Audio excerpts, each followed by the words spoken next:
Hello, college football fans, and welcome to episode 78 of College Football Throwdown. I'm your co-host, Alex Schmitz, and today I'm joined by my dad, Peter Schmitz. Hello, Husker fans and college football fans. All right. Hello, everybody. We are excited to be here for episode 78 of College Football Throwdown. We're going to be talking about the national world of college football, as well as our favorite program, the Nebraska Cornhuskers, as always. A college football podcast by college football fans for college football fans. So that's the ticket. That's right. So we're going to lead off today talking about the Nebraska-Ohio State game, the big college game day event of the week. But before we get into that, I believe I am going to crack our beverage this week. That sounds good. What are you drinking? Nothing fancy like you with your like craft beers from all these crazy places. It's Shock Top Belgian White. Oh, so. I like that though. That's a good one. That's a good one. Yes. There we go. Awesome. That's a beer that's very popular out west, right? And even to Kansas City or whatever, but not very common in Michigan or the areas where we're from. Mm-hmm. It still hasn't reached out too prevalently in that area of the country. Yep. Yeah, I see it everywhere here. But then, of course, like it's hard to find like Labatt Blue and other brands, so it's kind of a trade-off. Exactly. Yeah. Okay. So to start things off, talking about that Ohio State game. On our last podcast, we gave our predictions as we usually do, and both of us predicted an Ohio State victory. But being optimistic, we were thinking that Nebraska could hang in there and score some points on them, keep it somewhat competitive. So you predicted a score of 42-21, while I predicted a score of 49-28, so both of us with a 21-point differential. But the final score ended up being 48-7. Brutal. Yes, and not to mention the fact that you were there to witness it. I was, yes. So there were some pros and cons. Certainly to the weekend, there were some great things that happened for Nebraska, over the course of that weekend that I think will translate at a number of levels. But the outcome of the game, not a lot of positive good things to say about that. Yeah. Well, we did talk last week about the rumors about them announcing the new facility, and they actually announced it before the game day. Correct. Yep. They announced it just the day before on Friday, before game day happened on Saturday, so that the ball could all already be out there and rolling, and it could be a discussion topic, for the game day crew there while they were in Lincoln, kind of get the word out nationally that Nebraska had just made a huge commitment to, update and in fact replace. It's not just an update of existing facilities, but it's a full blown replacement to put us right back in the thick of the best facilities in the country when it's done. Yeah, I saw the video. It looks pretty cool for sure. I know that the track and field team is moving somewhere else as a result. Correct. Yep.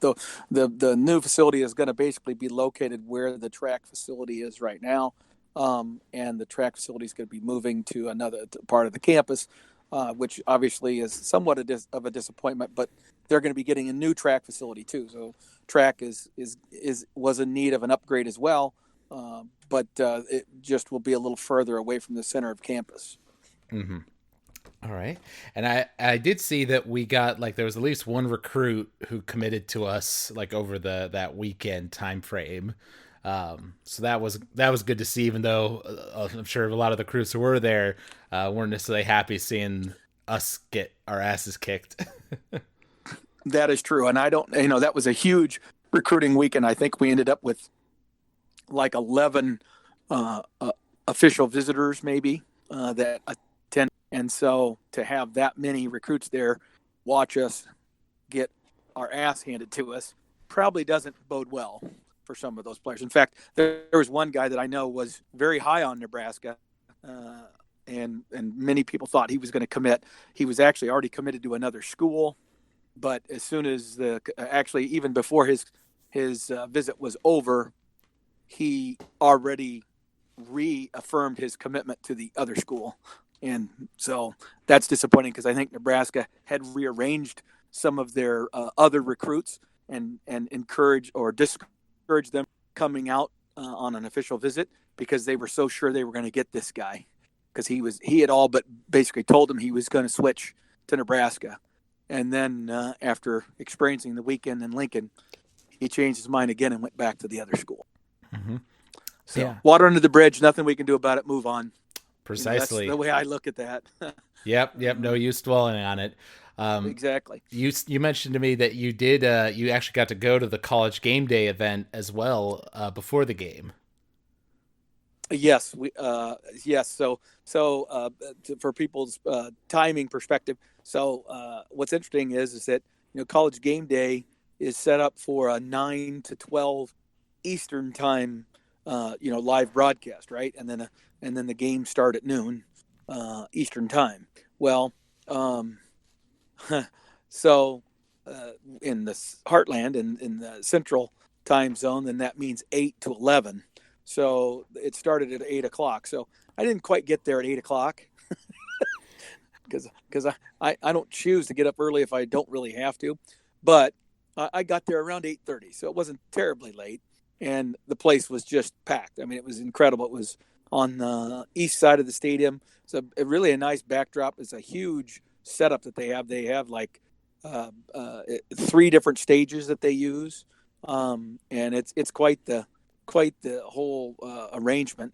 And there were thousands and thousands of fans there, and so they definitely got the crowd. But what I found interesting in the story, I'll tell you, was I was arriving at about 8:30, and as I'm arriving to the outer edge of the crowd, which is quite a distance from the actual main stage where the college game day crew was broadcasting, and I saw these 2 young ladies, students, walking out, leaving, away from going away with their signs in their hands, and I said, "Oh, giving up so soon?" And they looked at me and laughed and said, "Oh, no. Oh, no. We've been here since 3 o'clock yesterday afternoon. We stayed overnight here so that we could be in the front rows.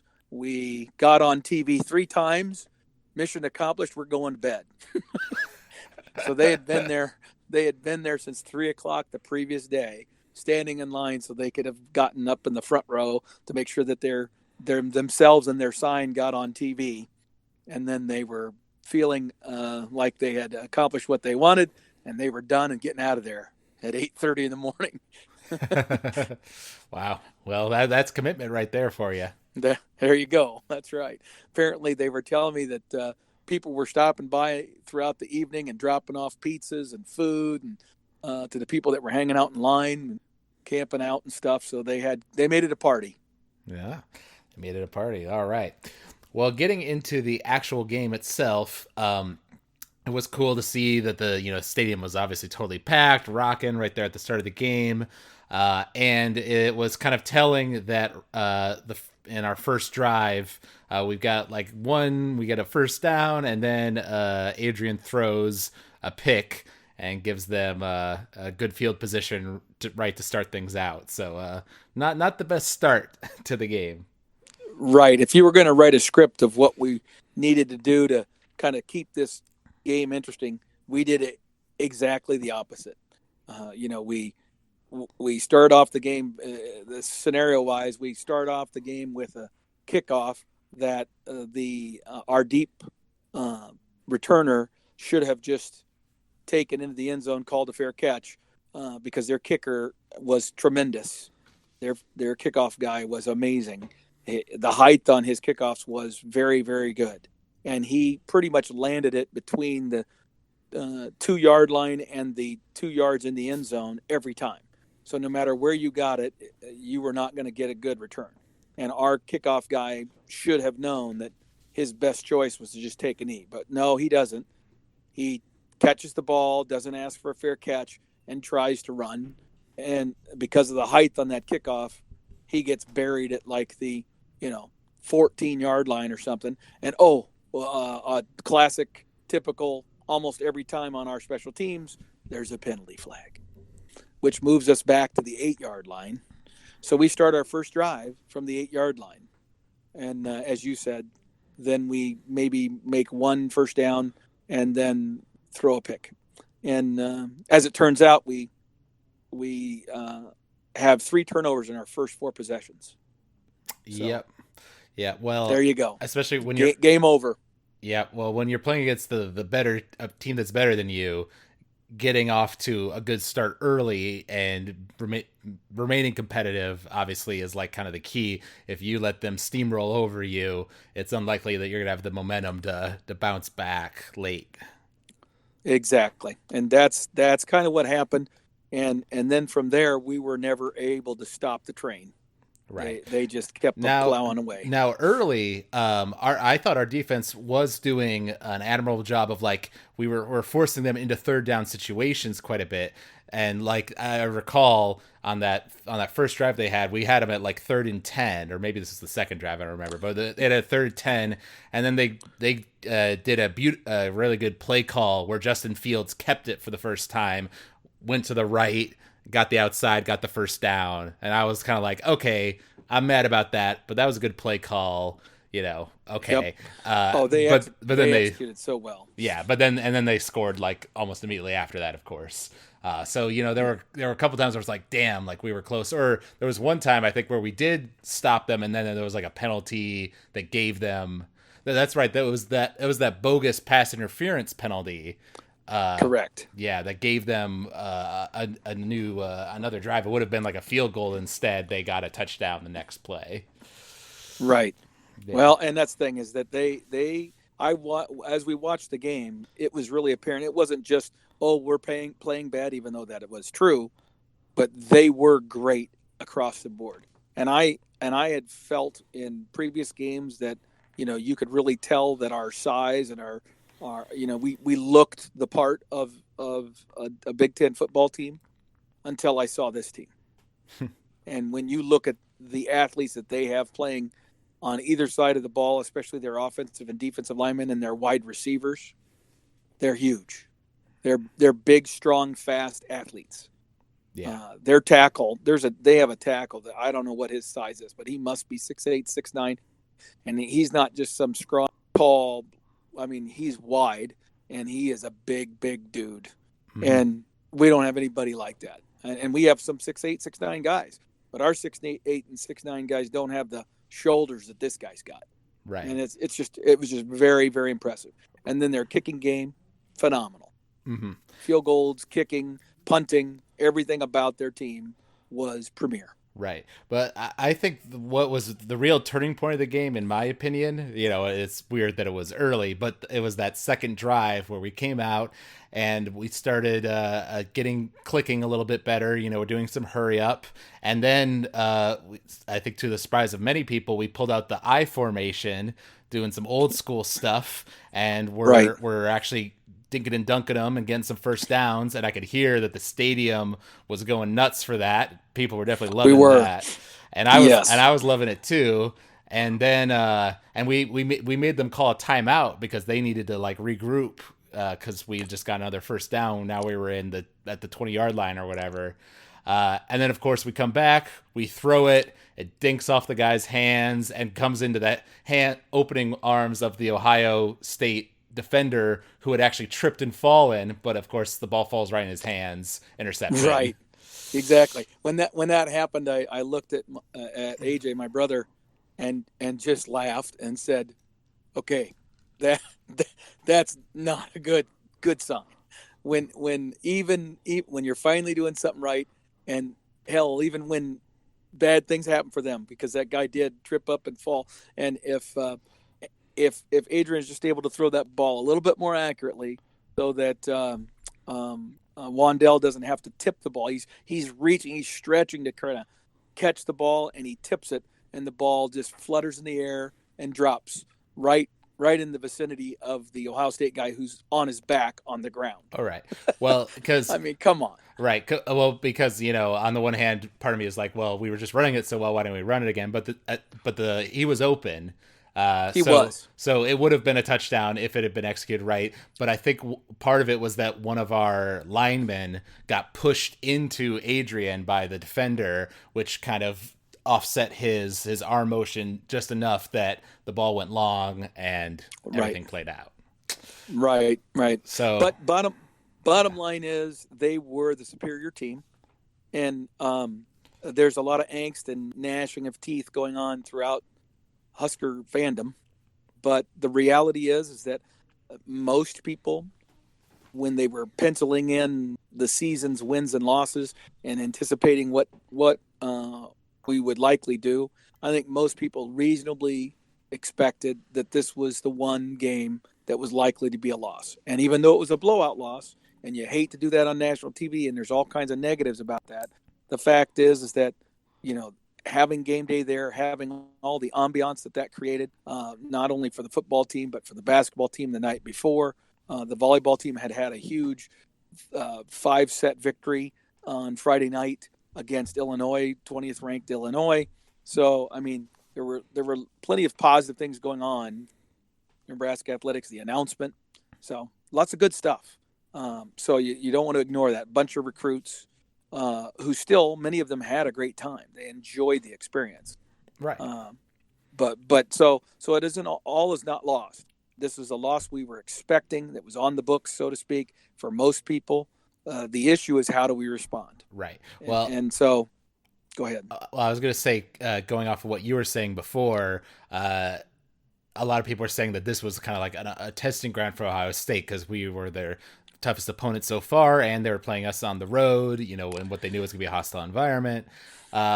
And I think they, like you said, they absolutely stepped up to the task. They remembered last season how we almost beat them, and they weren't going to let that happen again.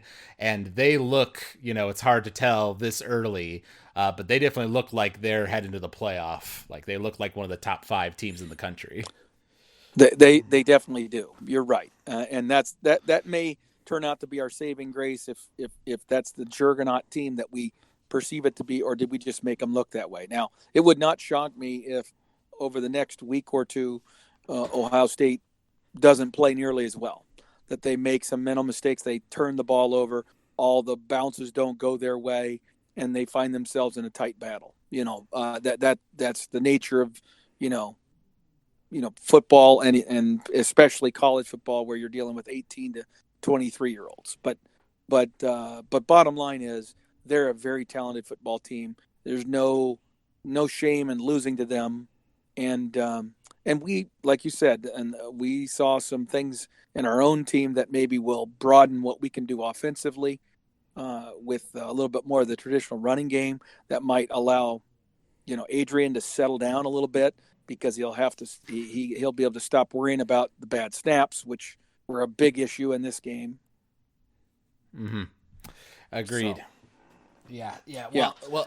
But other than that, there's not a lot of good that can come out of it. So I was telling everyone, burn the tape. Don't even waste your time. And it's kind of what Scott did ultimately. Like, they did not dwell on it. They didn't even have, when Monday's press conference came, the players didn't even talk about the game other than to say that we lost. It was disappointing. We missed an opportunity, but we're on to the next game. Mm-hmm. Yeah, well, and I think a lot matters with, like, I think it was good that in the previous game against Illinois, Adrian did get into a groove, and like the offense was churning out some good points, scoring some touchdowns. Because I feel like he just needs to kind of rebuild that confidence in himself, and like you say, not being worried about the snap going over his head every time. I know Scott said something about that in an interview, that basically Adrian's worrying about too much right now because we're an incomplete team. Right. Well, and right away, it was apparent that our offensive line could not handle their defensive line talent at Ohio State. Now, hopefully, we're not going to run into a lot of teams between now and the end of this season that have talent that's better or even remotely close to what Ohio State had. I mean, they had some guys that'll be playing on Sunday. Mm-hmm. Yep, for sure. All right, so moving on to the rest of the week of college football. This is week 5 officially. One game of interest that developed as I got back from doing some chores, I think, and I looked at what the scores of the games were, and I saw that Clemson versus North Carolina was close. It was Clemson 21, North Carolina 14, with only like 5 minutes left. So I was like, "Oh, I'll tune into that game." And it turned out to be a good choice because North Carolina got the ball back and had a nice drive down the field and scored with like 50 seconds left. And then Mac Brown made the interesting decision to go for two.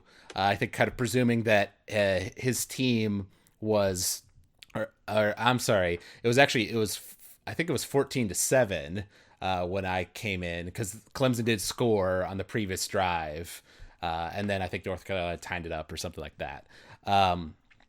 But I think he made the decision that Clemson was the better, more talented team, and that in the long run, overtime wouldn't go well for him. So he thought it was best to gamble it on the 2-point conversion. Right, especially, and I don't remember whether this was in North Carolina. It was North was Carolina. At Clemson. It was North Carolina. Now the Book of Hoyle would tell you that if you're at home, then you tie it up and you go into overtime. But and if you're away, then maybe you get a little more aggressive and you go ahead and go for two. But some caveats to that are what you just described. If you believe that the other team is the superior team and that you have just caught lightning in a bottle here a little bit, then you want to surge on that momentum and just go ahead and take your shot right now and try to win the thing right there, right? Knowing that if you go toe-to-toe with these guys in overtime, the greater likelihood is that their superior talent's going to win the day, right? Mm-hmm. Give them time to regroup, et cetera, et cetera. But if you've got momentum, you seize it and go. Yep. And yep. But that just shows you, okay, as badly as we played, as good as Ohio State played, et cetera, as good as our offense played the previous week, producing, 700 yards of offense to last week, having 10 yards of passing at halftime. I mean, those things happen. North Carolina lost to Appalachian State the previous week. Mm-hmm. So, I mean, yeah. How could you have ever predicted that? And the answer is that Clemson was sleepwalking. That was not Clemson's best performance. They weren't, at the top of their deal, and they let somebody hang around. I feel that way a little bit about the Wisconsin Northwestern game as well, which we'll get to a little later in the podcast. Yeah. It was interesting though, because on the one hand, like I almost always like to cheer for the underdog and the upset, and so part of me wanted to see North Carolina win, but then there was another part of me that was like, actually, I kind of want Clemson to win because I do want them to like get into the playoff again and face off against Alabama again, since that's become a one of these big rivalries, and last year's game was so cathartic and fulfilling. I do want to see that again, even though I know that's not going to happen. But I was certainly conflicted because their schedule is not very strong. They don't play a ton of teams ranked in the top 25 as of now. So if they lose one game along the way, they very well may not get in. Well, yeah, there's some truth in that, although I think because of the recent history, that Clemson's going to get the benefit of the doubt. If they have one loss and but win their conference championship game and win their all that, but they stumble one time along the way. If there are 4 undefeated teams, then I agree with you. But if you're dealing with one-loss teams, Clemson's going to get the benefit of the doubt, or should, even in that scenario. So hopefully, they would get that. That's just the way it has historically played out. Mm-hmm. Well, and on that front, I know that we talked about the Pac-12 on a previous podcast, but Cal, who was undefeated up to this point, lost to Arizona State in an upset. They lost 24-17. So now I'm pretty sure basically all of the top schools in the Pac-12 have at least one loss already. Correct. And Washington and USC played. Washington won that 28-14. And I believe, and there were some more. I didn't write them down, but I believe it was like Stanford, USC, and Washington, Oregon, or something like that. There's some pretty big games No, in the yeah, Pac-12 I don't coming know. up. Oregon played. Who did Oregon play? It wasn't Stanford. No, right. But I'm sorry. I was talking about next week. This Oh, coming up. week 6. I saw there were like two Gotcha. pretty big games in the Yeah. Pac-12. But I didn't write them down because in terms of national relevance, it's like they don't really matter as of now. If all of Right. the other conferences also start cannibalizing each other and everybody's got one loss, okay, now they're back in the conversation.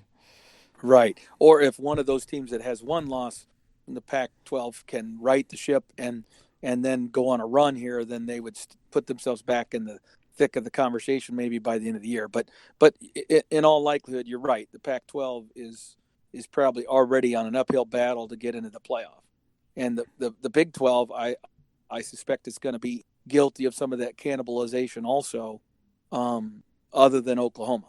I would think that Oklahoma is the one school in the Big 12 that appears to be just playing at a much higher level, and so may very well run the table in that conference as well. It would not shock me at all Yeah. if that plays out. Well, and do you think the what's going on with Pac-12 and has been for several years now is kind of the example of why you do want like dynasty programs and like really good teams? Because right now you could say that the conference is balanced in that everybody can beat everybody, but then that in terms of fighting for those 4 playoff spots, it means that they've been out more often than anybody else at the end of the year. Right. Yeah. There's no accolades, no recognition for conference balance. You're right. You need a team that can run the table and go undefeated, which on a total side discussion would be one of the reasons that we have to get to 8 teams, because we thought we could do this with 4 because everyone had sat around a table and agreed on certain criterion, and then proceeded not to use that criteria to select the 4. The weighting that they placed on different things still swung way too heavily to undefeated teams. And so, that has been the observable, measurable, thing you could say about the college football playoff. So yeah, that's hurt the Pac-12 for sure, and the Big Ten, and any other conference that has some measure of parity. Mm-hmm. Yeah. And in terms of other games we've got this week, there was also Notre Dame, Virginia. That was close. I think Virginia was only down by 1, or maybe they were up, I forget. But Notre Dame kind of pulled away near the end. It ended up being 35-20. But that was kind of a scare for that team.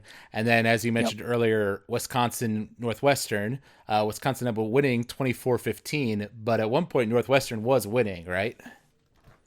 Well, no, I don't believe that. I don't remember exactly, but I don't believe so. But they were in a position certainly to win when the game was. I think it was 15 to 21, maybe at one point, and there was a chance that or no. You know what? I'm going to take that back. 2 things. Number one, Wisconsin was coming off a dominating performance against a Michigan team, right? Who they thought were going to be their bigger challenge, and Northwestern had gotten their butt kicked the week before by Michigan State. So going into the game, you're presuming this is going to be a three score victory for Wisconsin, but typical of Northwestern's style, they responded to the challenge presented by their coach, and they played tough, hard-nosed defense, hung in there, forced Wisconsin into a bunch of third downs, basically did it whatever they had to do to stop the running game or slow it down considerably, and dared Wisconsin to throw the football, and they weren't able to do that well enough, consistently enough, to sustain drives. And so Wisconsin's punter finally got some action on that game, and it's just classic Northwestern is what it is, and it's the same scenario we're going to see this weekend, where I guarantee you they're licking their chops as they prepare for us about shutting down our inept, inconsistent offense. Mm-hmm.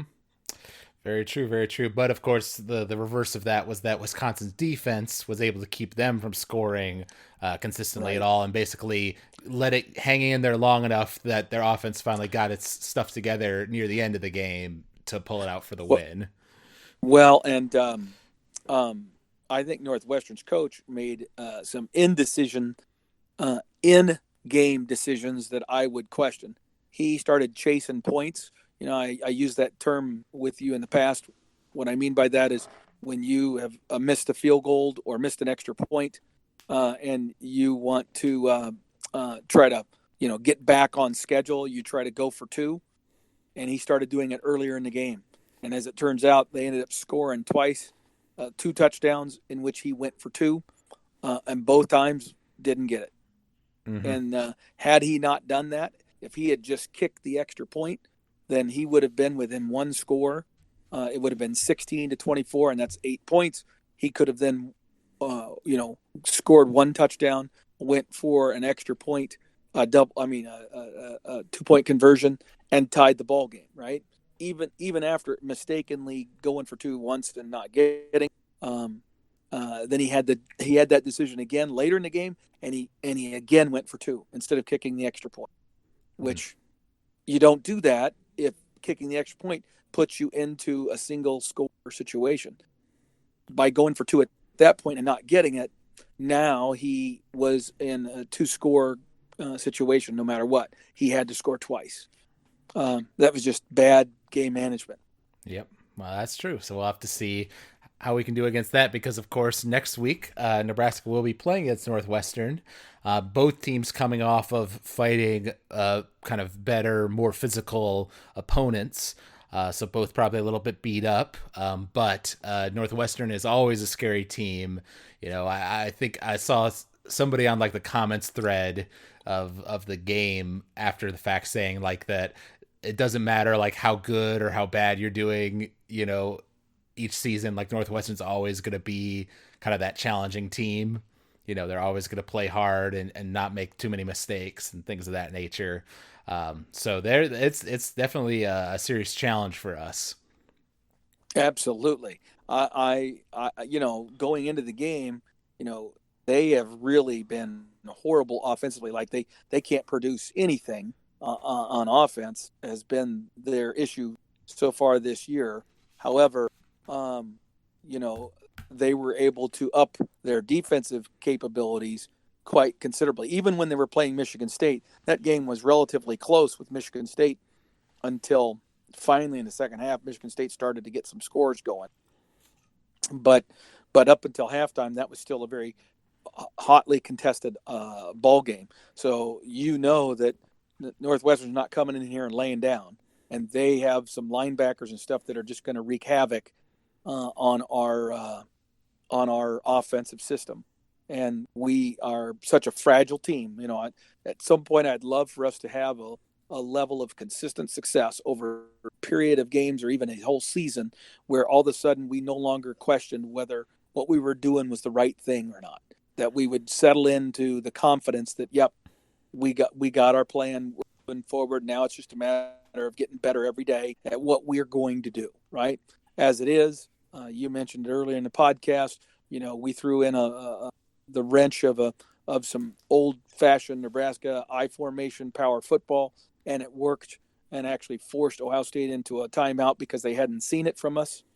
So that was a good thing, but yet it still rings hollow in the background, this lack of commitment and lack of success with a given offensive system. Now, having said that, I'm not unhappy that he did that. I was thrilled to see it, and it actually is in keeping with what Scott said. If you go back to his introductory press conference when he was given the job, he said that no, I'm not going to run the Oregon offense. I'm going to run our offense, and that's an offense that combines many of the elements that I learned from Chip Kelly in Oregon, but also many of the elements that I've learned from other coaches, including Coach Osborne.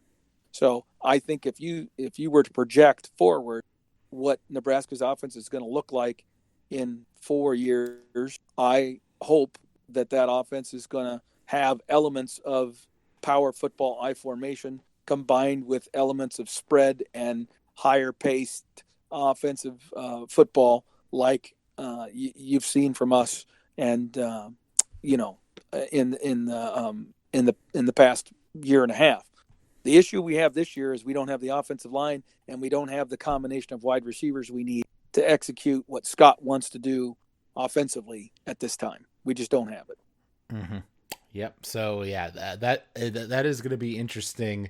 I think in terms of our score predictions, I'll probably predict a pretty low scoring game, based off of the past experience that Northwestern will probably slow us down considerably on offense. But on the same token, our defense will probably also slow down their also kind of inept offense, if we play well.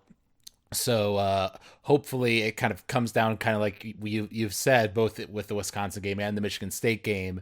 They keep it close, but then our greater talent eventually pulls through in the third or fourth quarter and we win the game. Sounds like I love that idea. Sounds good, right? Yeah, that sounds really good. I'm not sure what to expect. I'm not sure how our guys will respond to getting their asses handed to them the way they did. If some adversity strikes our team again, I would view our team as very fragile, mentally and physically, and I worry about our ability to hang in mentally, more so than physically. Mentally, if bad things happen, and what Northwestern tends to do is make you very frustrated as a football team, because every time you make a mistake, they're going to be there to take advantage of it, and they're not going to give very many mistakes back to you to take advantage of, because they're not going to make a lot of mistakes. And so over the course of a half or three quarters of a game, that starts to accumulate and build up, and you just want to throw your hands up in the air and say, what the hell's wrong here? We are so much better than them if you look at the individual talent, the individual one-on-one matchups, but yet they're beating us. And that's just a classic Northwestern approach to this. And it is because they don't make mistakes, and they're where they're supposed to be when they're supposed to be there. Right. And that's particularly good against a team like us that's, so kind of on and off. Either we're doing well or we're really not, and we're shooting ourselves in the foot with penalties and fumbles and interceptions. Or kickoff mistakes, special teams mistakes. So all those are things that Northwestern will capitalize on. And I will be surprised if the I formation power stuff that we unveiled at Ohio State, with a little bit of success on a couple of drives, one on each half, that I will be surprised if Northwestern isn't fully versed and prepared for that. There will be no surprise, and so they will have prepared for us lining up and running that football. And if we try to do some of those dive plays that were initially successful, they won't work nearly as well. But at the same time, I would love to see us do some of that to, again, maybe allow Adrian to settle into an offense that maybe isn't as heavily on his shoulders. Right. That we would turn it over a little bit to the offensive line to say, guys, it's up to you to make some holes so our running backs can make enough yardage to get some first downs, and then do some play action passes to whoever that would allow us to get some separation. Because I'm telling you, in that Ohio State game, nobody was open. And then they actually did, referencing back to our podcast from last week, what I had hoped I would see was that we would go with maybe more two tight end arrangements, because we have some fairly athletic, tall tight ends. And they did put Austin Allen out there, who's like 6'7", 6'8", tight end for us. And we weren't able to utilize him. He wasn't able to get open. And basically, bottom line was Ohio State said, we don't fear any of your wide receivers. We're going to line up and play man on your best guys, and then dare you to throw it. Mm-hmm. Right? And it didn't work very well for us. Our tiny guys were just not able to make anyway, because they were being physical at the line of scrimmage and they were jamming us, and we couldn't get into our patterns. The timings were all off, and I guarantee you that's not going to go unnoticed by Northwestern. Yep. Northwestern is going to try to do some of the same stuff because they now know Nebraska's wide receivers are nothing to brag home about. Right.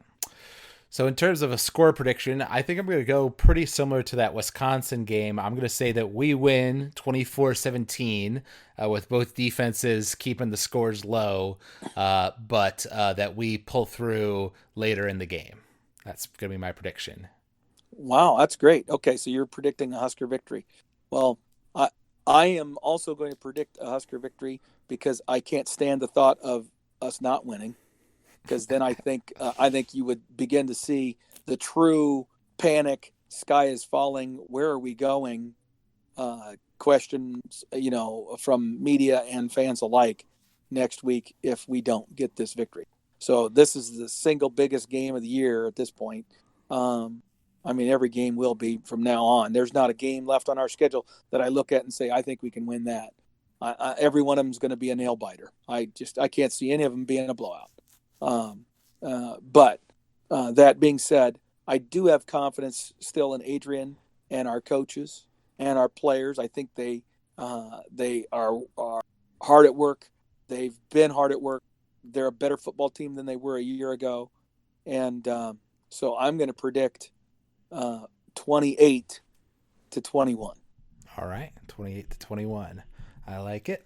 All right. And then in terms of the rest of the games of week 6, like I mentioned, there's some good games in the Pac-12. But in terms of the more national stage, there's some interesting games in the Big Ten. Michigan State plays against Ohio State. So it'll be interesting to see how they do against that monster of a team after what we just went through.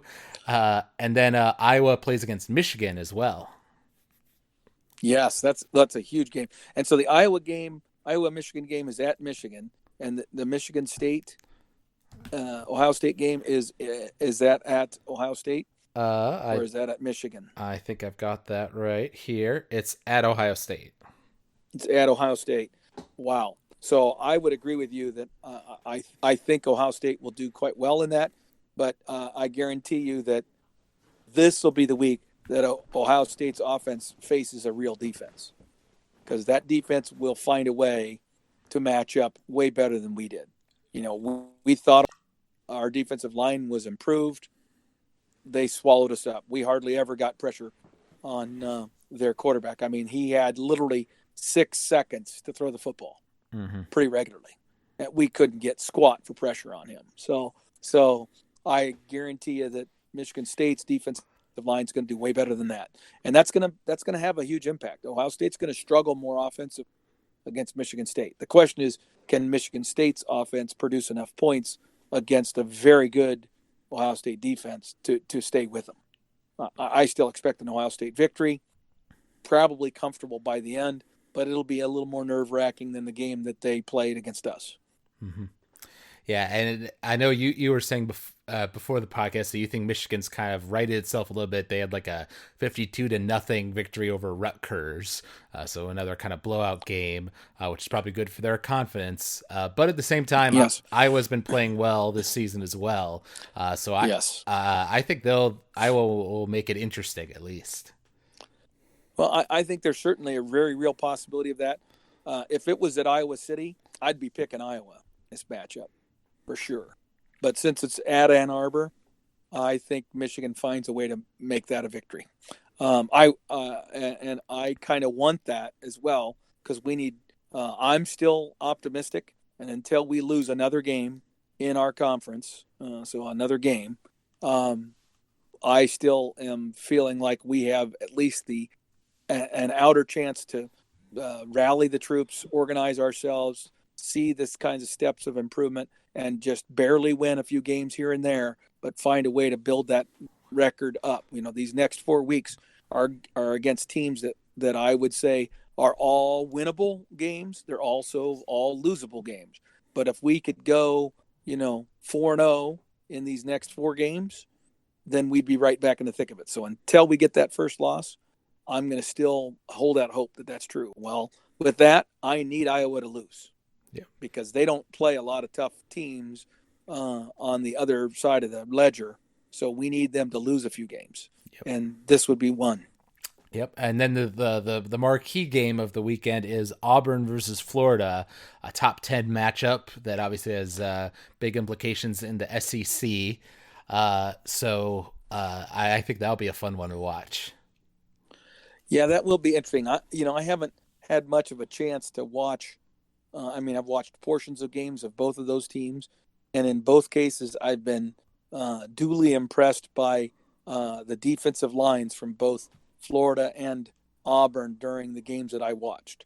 I know that Florida struggled a little bit, uh, um, it's in certain games or whatever, and so has Auburn at times. I didn't think Auburn would do very well with their quarterback.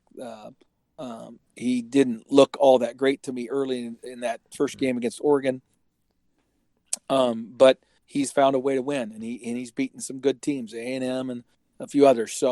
So I have to concede that Auburn's pretty darn good, and Florida now is playing with their backup quarterback, and he did well in his first start after the other guy was lost for the season. But maybe this is the one where he falters a little bit. So I'm going to expect an Auburn victory in that game, but it's a toss-up. I just looked it up. It is at Florida, so they've got the Okay. home field advantage at least. They do. Yeah, the swamp. Okay. Yeah. So, do you want to give a prediction, an official prediction for that game? On Auburn, Florida, Yeah. I'm going to say it's going to be 24-21 Auburn. 24-21 Auburn. Interesting. All right. I'm definitely going to go different from you there. 24-21. I'm going to say Florida takes it, and it's going to be a higher scoring game. Let's say 35-28. Okay. There we go. Okay. Yeah. Okay. So we've kind of reached the end of our main discussion about the games and our upcoming game. But there are two topics of huge national importance that could have big implications for the future of college football that we'd like to touch on before we wrap up for today. And the first being that Houston's quarterback, Eric King, after the first 4 games of the season, where I think they're off to like a 1-3 start, they kind of had a disappointing start to their season. He decided to redshirt himself for the rest of the year in order to preserve his eligibility. Presumably, what everyone was theorizing is that, so is he looking to transfer somewhere else because he's a talented quarterback and he perceives his team as not doing well and not worth sticking out with them. So he just wants to maintain his health and train for that purpose, which is a new usage of the new redshirt rule that wasn't necessarily anticipated to have an unintended consequence. That is correct. And yeah, at this point, what makes this even more intriguing is in the age of social media, then everybody is scrutinizing every tweet and Facebook post or whatever, Instagram post that he or anybody from his family is sharing, right? And so now, and his dad has came out with some statements that would lead you to believe that his son is at least thinking about all his options, meaning leaving Houston. And more importantly for the Houston coaches, they now have a guy who they had placed their trust in for the season, right, to be their leader. And he is now, because they've started with a bad start, he is now bailed on his teammates. So even if he was to come back to Houston for his final season of eligibility after doing this redshirt thing, it'll be interesting to see how well his teammates embrace him versus, if he had just stuck it out. Oh God, I feel like he has to transfer. If I'm still on that team, I would be not pleased with him just kind of coming back after the at the start of the next season. Even seeing him on campus, it feel like that must be awkward because Well, he's really abandoning them.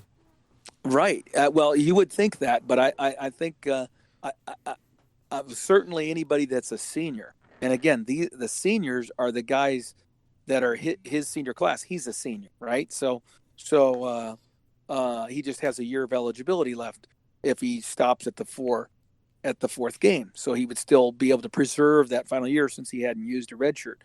And I think you're going to see more players do this going forward, especially in positions like quarterback, where they often a player doesn't redshirt, right? They come in, and if they're one of the premier players, they will play right away. Um, and so I think this is the beginning of not a massive avalanche, but the beginning of a trend where people start to choose to do this, and it will eventually become accepted practice. I would agree with you that these first few times it happens, that person's going to be viewed as a traitor or as somebody who bailed on his teammates. But eventually, after that happens, they will have laid the groundwork for future players to do it, and everybody will say, "Hey, it's business. It's just the nature of the sport now," because these kids are trying to maximize what benefits they can for themselves. He could go pro too, although I think it'd be foolish to do that because he certainly didn't demonstrate in his first 4 games enough to make him a super high round draft choice, right? Right. So Yeah. bad. It's not good for the team sport, and I feel particularly sorry for everyone who's on that team, that including the coaches who now have to deal with the result, right? Who are going to deal with a player doing the same thing. I mean, Nebraska went through this last year with it wasn't quite waiting till the fourth game, but he waited until the absolute last minute before the Monday that school started in Lincoln to preserve his eligibility for the season when Jebbia left Nebraska for Oregon State. Mm-hmm. And so that very strategic decision making process has just been shifted a little bit to where now it's all about the 4 games, and you're going to see more and more of it going forward. Yep. I totally agree with you in terms of it setting kind of a precedent that will be followed by other players to come. Kind of like, it's reminiscent of the whole like sitting out the bowl game discussion thing. But Right. this puts that almost in a different light to me, where like it's like, well, if you want to sit out a bowl game, like that seems tame in comparison to this, where you're bailing on your team for After the 4 games. Yeah. after 4 games, right? And with what you just said about the Jebbia situation for us, that was bad enough. Imagine if Jebbia had been playing for us for, well, he wasn't the starter, but if Adrian had been playing Right. for us for 4 games and we got off to a bad start and he was like, I'm redshirting, and I was like, Well, well, now our season's just screwed, yeah. Well, totally. here's another perspective. If you're on the upper echelon of quarterbacks, you're one of the you've proven over the course of 2 to 3 years in college football, but you still have a year of eligibility left. You are now going to be looking at what's happened in recent years and looking at the transfers. Think about it right now. Right now, two of the best teams in the country, Oklahoma and Ohio State, are reaping the rewards of those last minute transfer opportunities, right? I mean, Justin Fields in the past would never have been eligible, but he stepped aside last year fairly quickly and went into the portal after he lost the starting job competition at what was it, Georgia, and hurt, so lost the starting job at Alabama and transferred to Oklahoma. So now Hurts might have done it because he was a graduate transfer. I don't remember the circumstances of his transfer. I don't know if he's an undergrad or a graduate, but regardless, the point is that the premier top flight programs will never ever find themselves without a great quarterback again, because they will be able to go out onto this free agent market that's now been created and get the cream de la cream of whatever that year's free agent movement is going to be. Mm-hmm. Right. So if some school, which in past years in college football would have had a good team but not a great team because they were missing the key piece, the quarterback, or some other really critical piece, like a defensive back or a big time defensive lineman, and they didn't have a good pass rusher, and all of a sudden one's just going to fall into their lap. And so the strong gets stronger because of this new setup. It's going to make it that much harder for someone to knock them down. Right. Although I suppose you could also see it as like a little bit of a weakening of the top tier, because like it means like, the Alabamas and the Georgias, obviously it hurts their team to have those good second team quarterbacks leave, even though obviously they didn't win the starting job. But if the starter gets hurt, okay, now we're going to our third string guy, so we're put at a disadvantage if that happens. But right, if there's an injury, yes, right. But I totally agree with you there. Right. But yeah, I totally understand what you're saying. And it's funny how all this, that those transfer rules, the sitting out the bowl game thing, this thing with the new redshirt rules, and now the last thing we're going to talk about, which is this new California law that was signed by the governor just a few days ago, that basically opens the door for not for players to be paid by the colleges, but to open them up to sponsorship deals from outside organizations to get paid, and that this would go into place in 2023, which has caused the NCAA no small amount of anxiety and consternation, and is going to be a big battleground, I feel like, in the coming year or two. Oh, absolutely. It's going to have a huge impact on college sports as we know it, and it's going to have a huge impact on who are the haves and have-nots. You know what? This could turn out to be a great thing for, some of those Los Angeles area schools like USC and UCLA, because of the potential that maybe one of those athletes would have to make money, selling their likeness. So the bigger the market and the bigger the companies that are willing to write the bigger checks, and how the NCAA could ever manage that and make sure that somebody like, let's say, Phil Knight at Oregon, all of a sudden you're telling me that in a few years when this becomes prevalent, and not just in California but other states, that a Phil Knight isn't going to conveniently hire the quarterback from Oregon and pay him handsomely because he's really good, or better yet, send a message to the number one quarterback in the country, who is still a high school senior, that, hey, if you choose Oregon, I've got a personal contract waiting for you to the tune of $1 million a year, or whatever. You see what I mean? I mean, the ability to have abuse within that system that was meets the letter of the law, but totally destroys the amateurism and the equality of competition, is enormous. It's enormous. Mm-hmm. And it will forever change college sports, particularly football and basketball, where those athletes can actually sell likeness, and pretty much any other sport where they want to. Because I could hire somebody, if I'm a rich alumnus, I could hire somebody who is great at whatever sport I care about and pay them. And now it's not a bagman, funneling the money illegally under the table. They can now do it legally and right on top, Yep. So, well, I immediately, it's bad. Yeah, I immediately thought about the Phil Knight situation as well, and just in general, it won't be through the school directly, but you can bet your bottom dollar that the coaches, through the big time boosters and stuff, will be making those sorts of deals to get the best players. And so I was going to say, there is a part of me that likes, and I'm not sure if this is how it play out, there's a part of me that likes the idea of, like, let's say you're not a superstar, you're a good player, but not great. You're not getting the deals from Nike or whatever, but maybe a local business in the town where your college is, sponsors you to do some commercials or do this or that. And so you get, an extra few $1,000s from it a year or whatever. There is some potential for it to happen kind of on the smaller scale, where it would actually like help out, more of that mid-tier level of players that actually kind of like, in theory. But in general, it's only going to benefit the top tier. Correct, and it's only going to benefit the schools. It just creates a whole nother huge advantage for those schools in high population areas. Mm-hmm.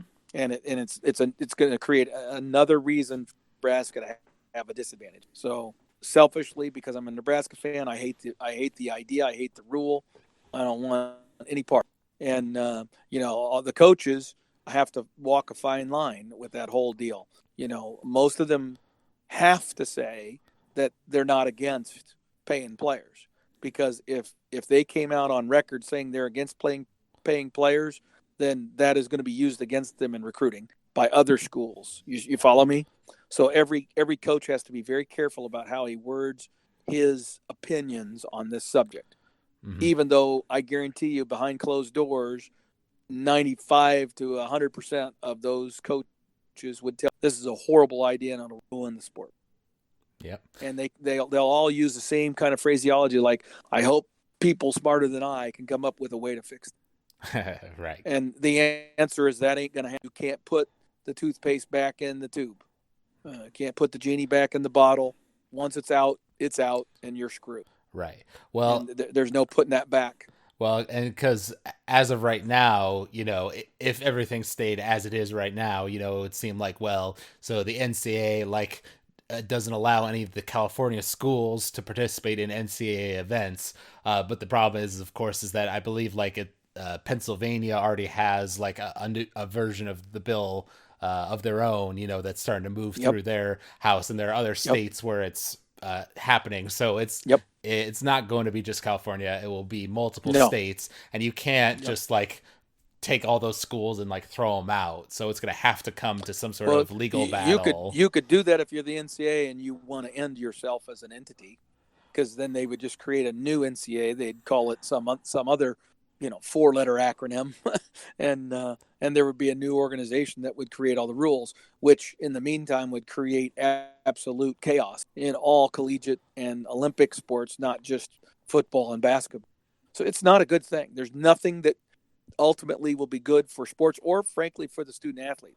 It would have been far better, and this is where, in hindsight now, it's people will look back on this and say, how did the NCAA ever allow these legislators, these goofballs who know nothing about how the mechanizations of collegiate sports works, to ultimately screw?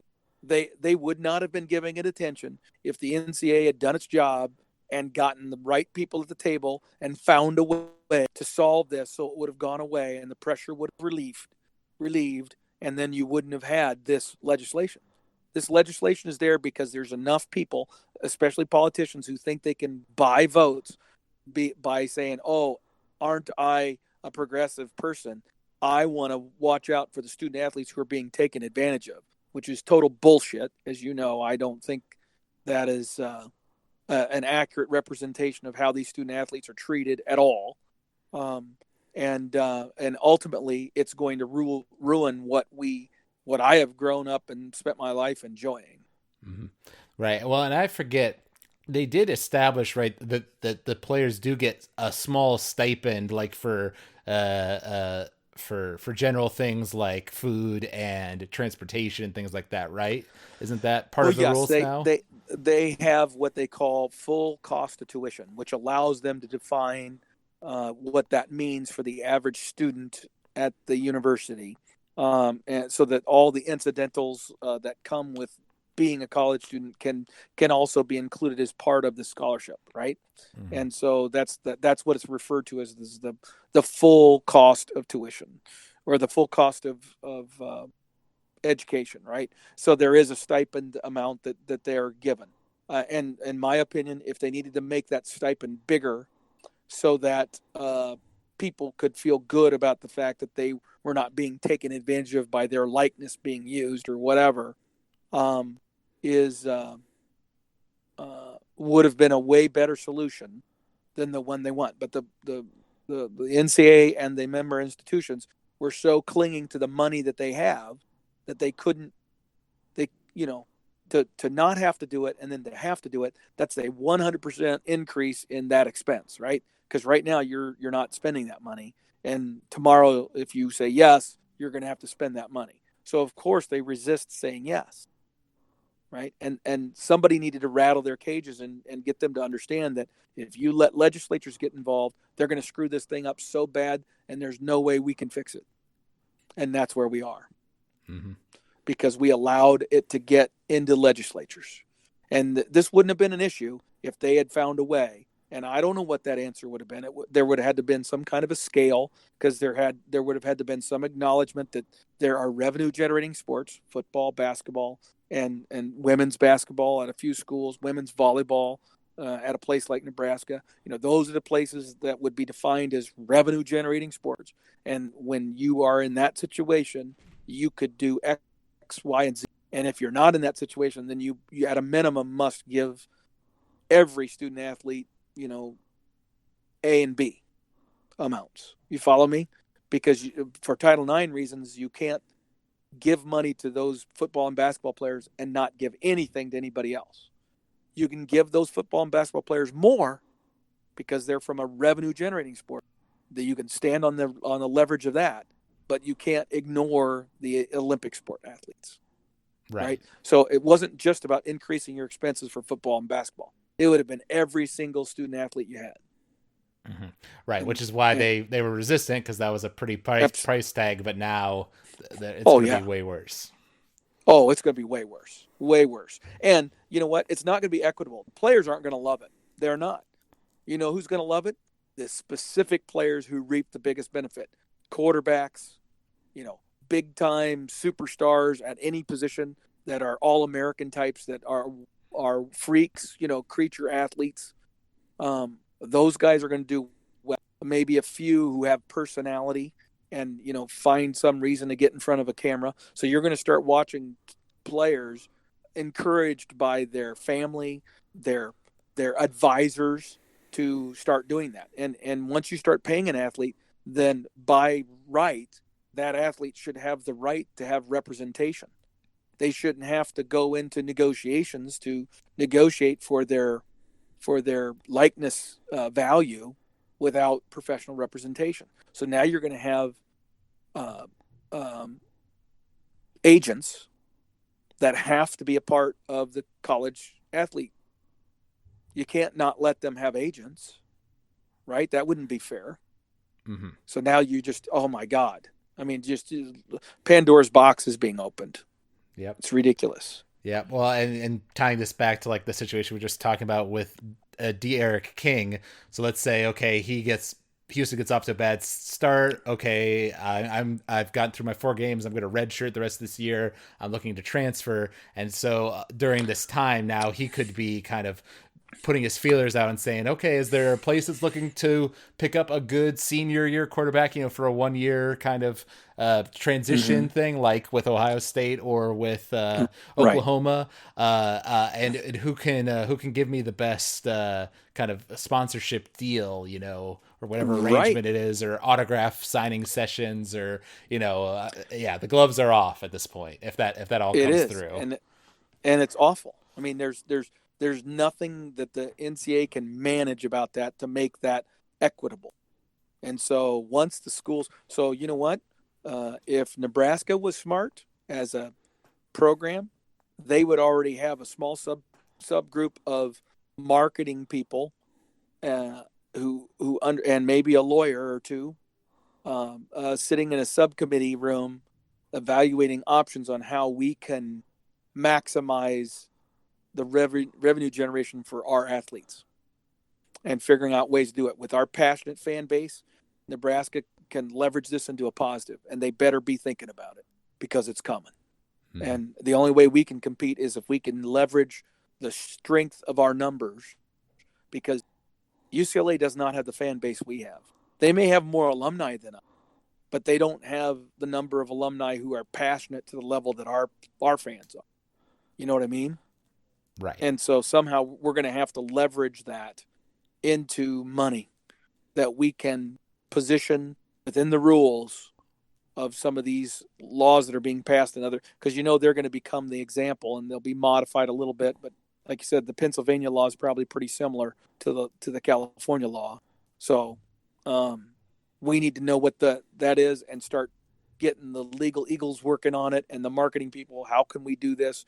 How can we make it equitable so that the no-name, faceless offensive linemen are getting a little something, and then we're maximizing the money available for us to slide over to our, superstar quarterback so that we can play with the big boys. Yep. It's going to be interesting. Now, it is good that it doesn't happen until 2023, so there's time for this all to get worked out. Because if it's really coming, then there's got to be a lot of systems and rules and all that needs to be figured out. Which will be who's going to make all the money is the lawyers and the agents. The players will get a few players will get really good money out of this deal. The average player will not, and it will not be a net gain for the sports. It won't, and it'll really hamper the universities. Mm-hmm. Really hamper them. Yeah, the one positive is that we might get NCAA football video game back. Yeah. You know what? I don't give a shit. I'd rather have my sport back. Yeah, I would say so too. So yeah, this podcast ended up a little bit long, but that's obviously a big topic that I'm sure we'll be talking about on future podcasts as well. So, and I think we brought some good discussion to it. So I hope all of you out there enjoyed listening to this podcast. You can find us online if you search for College Football Throwdown. You can find us online on Apple Podcasts and iTunes or on Podomatic.com. You can leave us a rating or review. We always like reading comments from people.